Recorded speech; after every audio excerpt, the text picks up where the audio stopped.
Voltamos aqui no estúdio, a gente recebe ao vivo a partir de agora Rômulo Polari, ele que é presidente da Sinep, a Companhia de Desenvolvimento da Paraíba. Boa tarde, seja muito bem-vindo. Eu que agradeço o convite, agradecer aqui ao Sistema Correio, doutor Roberto, a CEO Beatriz e a todos os telespectadores aqui do programa Correio Debate. É sempre muito bom falar sobre a economia e desenvolvimento econômico desse nosso tão maravilhoso estado, o estado da Paraíba. Né? E a gente tem uma notícia quente saindo do forno sobre algo que interessa muito, falando de economia, o PIB, houve um crescimento, o IBGE divulgou hoje, a Paraíba tem que comemorar. Exatamente. A caminho de cá, por isso que eu achei um tema bem relevante, a gente viu o anúncio que o IBGE trouxe aqui para a gente, que a Paraíba vai, infelizmente o IBGE ele divulga o PIB de 2 anos atrás, mas é o indicador oficial do país, né? Então, para 22, segundo o IBGE, a Paraíba cresceu efetivamente 5,6%. Né? E isso é muito importante, foi o segundo maior crescimento do Brasil, do Nordeste, o sexto do Brasil e quase o dobro do que o Brasil cresceu. Né? Então o Brasil cresceu 3%, o Nordeste 3,6%, então a Paraíba se posicionando muito bem. E importante também a gente enfatizar que muito se pensa que a Paraíba crescia historicamente muito no segmento de serviços. Né? E nesse indicador específico de 22, a gente viu que o agro e a indústria foram quem puxaram esse crescimento para cima. Né? Então o agro a gente teve um crescimento de 9,6% e a indústria 6,6%. E os serviços só 5,1%. Só não, né? A Paraíba vem se acostumando com indicadores tão grandes, mas assim, é um crescimento de uma forma nova.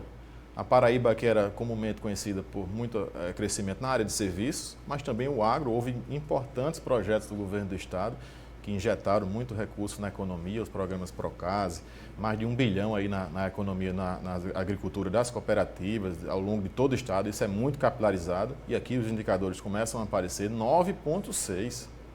Então, um crescimento muito grande da economia. E a indústria, 6,6%. Isso em números é algo positivo para a população? Aí, assim, isso mostra o quanto essa atividade econômica está ativa no estado da Paraíba e agora em todas as áreas. Né? Então, a gente... e a perspectiva futura. A gente está falando de 9,6%, estamos aqui agora recebendo notícias que lá em Monteiro está iniciando os primeiros cortes no abatedouro de Monteiro, que é um investimento do governo do estado em parceria também com a prefeitura e as cooperativas de lá. Então, o PIB de Monteiro, por isso que cresce tanto aquela região do Cariri, na atuação de ovino-caprinocultura, sobretudo na área de leite, mas agora a Paraíba está iniciando uma história sobre o corte do ovino e caprino. Né? Então, isso, a mesma forma que houve um crescimento muito grande na cultura do leite, na melhoria genética do leite, e é importante porque isso é uma vocação natural da Paraíba, tanto no Cariri como no nosso sertão. Né? Então, é um animal que sobrevive ali historicamente e de forma natural, só que a gente está agora aprendendo a explorar de forma econômica, como Cabaceiras e Monteiro, que vem se destacando muito nesse segmento. A companhia tem investido nessa área? Então, esse projeto do abatedouro de Monteiro, desde a parte de leites, também lá a gente já vem atuando muito nessa parte de consultoria econômica, já que são cooperativas. Tem uma cooperativa Capribon lá em Monteiro, muito interessante, são 500 produtores associados a essa cooperativa. Por isso que é muito bonito de ver esse crescimento econômico capilarizado. Então, por exemplo, esse plantel de leite e de animais poderia ser de um único produtor, por exemplo. Então, essa mesma riqueza que a gente está falando aqui, que cresceu, estaria concentrada na mão de uma pessoa. E num projeto como esse, não. A gente vê que tem ali 500 produtores, pequenos produtores, que estão participando desse incremento da riqueza. Além do abatedouro de Monteiro, que já foi citado, há investimento em outras regiões? O Estado tem um projeto aí de abatedouro. A gente está falando de Monteiro porque o primeiro ficou pronto, né? Então já está no processo de certificação. Eu acabei de receber, que acho que foi certificado a nível municipal e agora a Secretaria de Agricultura do Governo do Estado já está certificando a certificação a nível estadual. Eu estive lá há 15 dias para o primeiro abate teste de 50.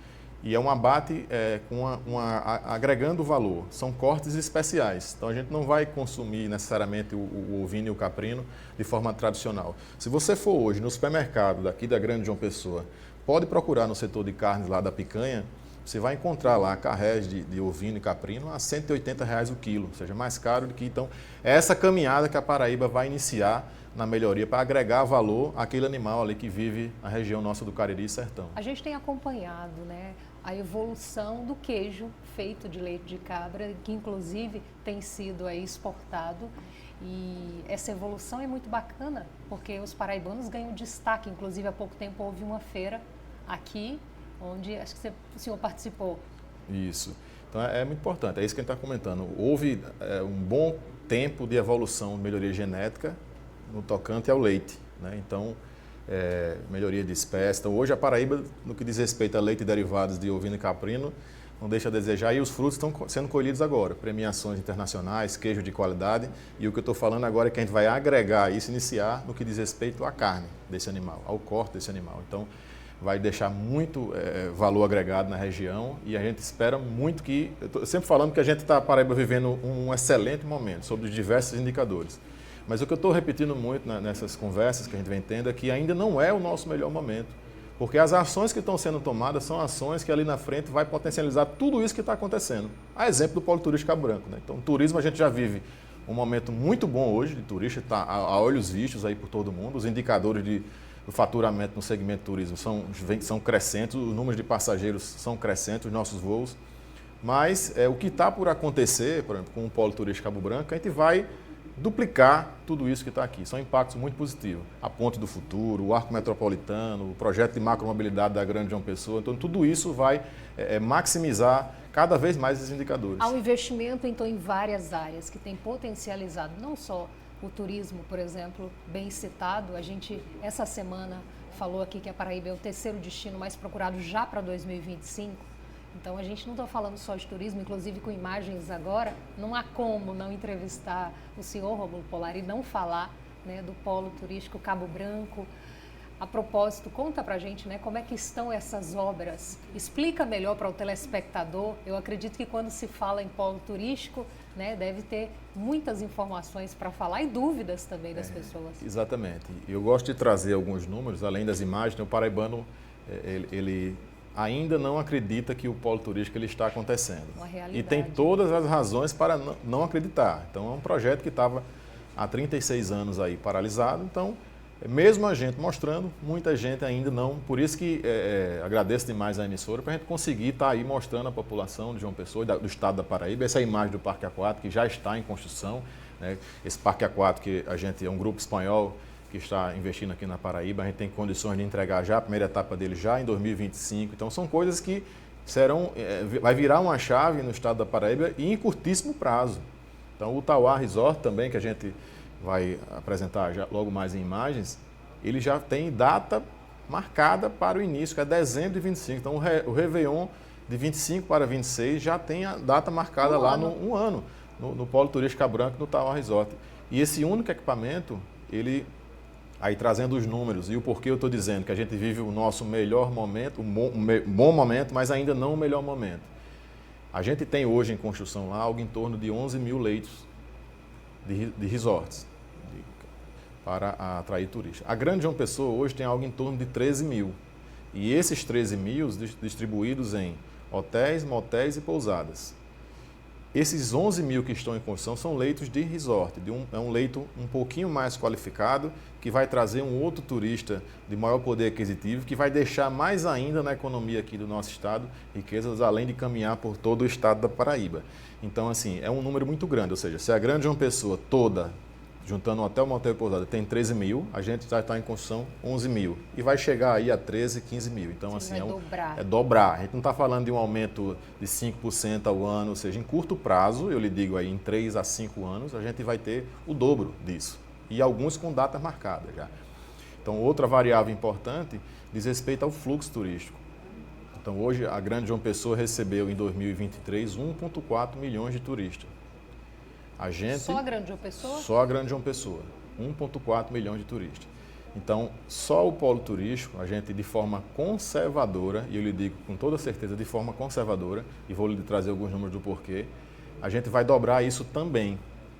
Então, assim, a gente está falando de mais 1 milhão de turistas, 1,5 milhão de turistas de forma conservadora, porque se você fizer uma conta matemática daquela quantidade de apartamentos dos hotéis que estão lá em construção, e considerando uma taxa de ocupação de 60%, que é o que a Associação de Resorts do Brasil sugere, que eu acredito que será maior, essas ocupações que os empreendedores privados precisarão ter para viabilizar os seus empreendimentos, elas já geram algo em torno disso aí. E aí, se a gente somar o parque aquático, né, e um outro parque temático que a gente também está já prospectando e provavelmente a gente está no CIE em dezembro, se tudo der certo, eles têm um poder muito grande. Eu visitei lá em São Paulo, uma cidade chamada Olímpia. A gente rodou muito o Brasil pesquisando.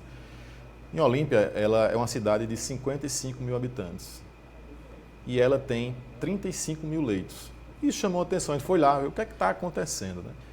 Então, é uma cidade bem distante, a 450 quilômetros de São Paulo. Com 55 mil habitantes, nós temos quase 1 milhão. Então, para você ver a diferença. Tem 35 mil leitos, tem quase 3 vezes o que a Grande João Pessoa tem. Então, eu fui lá para ver o que estava acontecendo. E lá ele tem 2 parques aquáticos. Então, esses 2 parques aquáticos receberam em 2023 quase 3 milhões de turistas só passando na catraca deles. O Beach Park, nosso vizinho aqui, recebeu 1 milhão em 2023, perto de 1 milhão em 2023. Então, esses equipamentos por si só, eles têm um potencial de atrair muito grande turista e regional.